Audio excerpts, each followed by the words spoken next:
2008, 17-year-old Steph was violently attacked by a group of young people she thought were her friends. Bravely, she chose to report the incident and pursued justice in court, but endured a campaign of intimidation and bullying as a result. Throughout her ordeal, Steph was supported by the Eden team in Openshaw. Last year, Steph changed her friendship circle and she started hanging around with quite a bad crowd. The crowd went into lots of different types of antisocial behaviour, getting drunk and quite violent. Steph used to encourage them to make better choices. Eventually, they started mistreating Steph and the girls had turned on Steph, set her up and had beaten her up.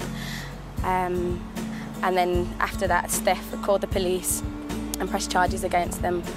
And following that, Steph was chased around the area and she was threatened by not just that group, but other groups that other group knew. She really had to stand up for what was right and be willing to tell the truth. And it's really easy to say that, but to do that when people know where you live is really hard. And in communities where crime is high, the only thing that can really make a difference sometimes is to actually say, no, we're not willing to say nothing, but we're going to actually speak out against what's happened.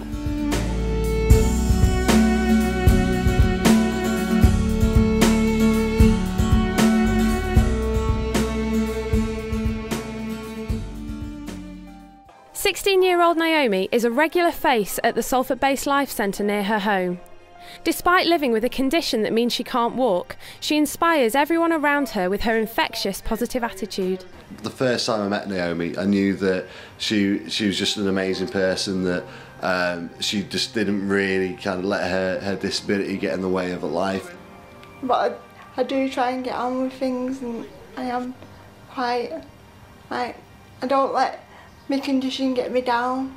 You know, she's just always up for a laugh. And like I say, the first thing I noticed about her was just the constant smile that she has on her face. She's always really happy, always really giggly, gets along with absolutely everybody in the Life Centre. Everybody loves Naomi.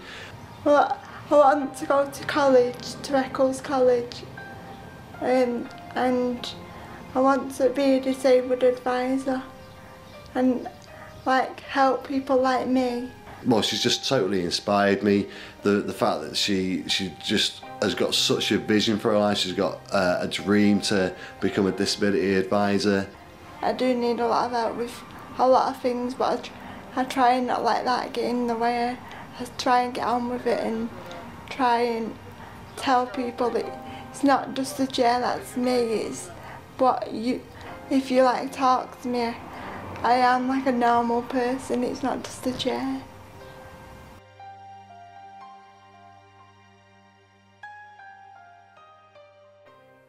Following a series of bad decisions, 19-year-old Alan found himself trapped in a world of drugs and debt. With the support of his family and friends at Eden Westwood, he was able to turn his life around. Alan now volunteers as a mentor, using his experience to help other young people facing the same issues. Alan first started coming to church with one of his friends who used to regularly attend, so he came along, and he came to church till he was about 15 years old, and during that time Alan started smoking quite a bit of cannabis. So when he got to 15 he stopped coming to church, and really I lost contact with him for about 2 years.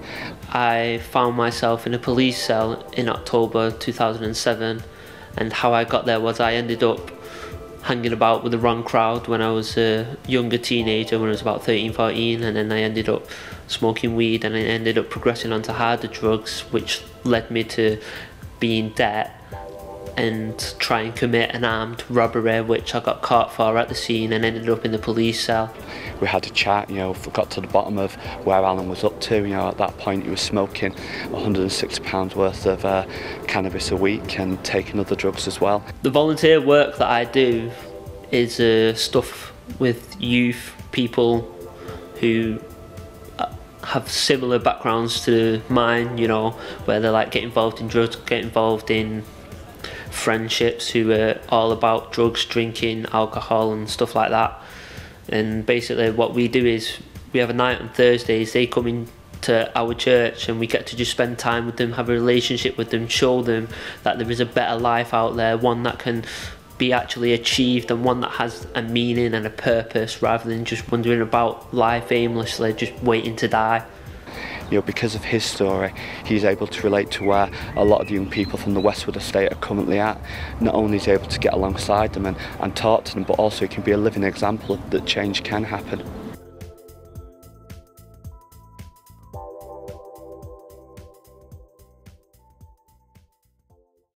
It's just like, we used to live in pubs all the time, and I used to get in arguments all the time and stuff. I used to drink a lot, and then we used to smoke.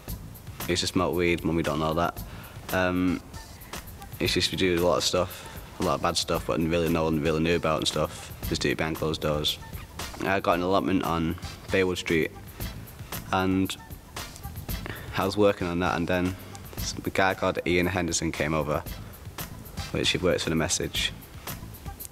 And I was speaking to him and stuff, and I don't know, I just felt like I wanted to come to church, so he invited me to church and stuff. Then I became a Christian there and then. I've really changed a lot. Like, I didn't really care for other people at all. I just used to walk all over him and just tell him to shut up and everything. But now I just stand there and just talk to him about stuff, and I don't know, I just don't slag him anymore really. I'm just always there for him and stuff.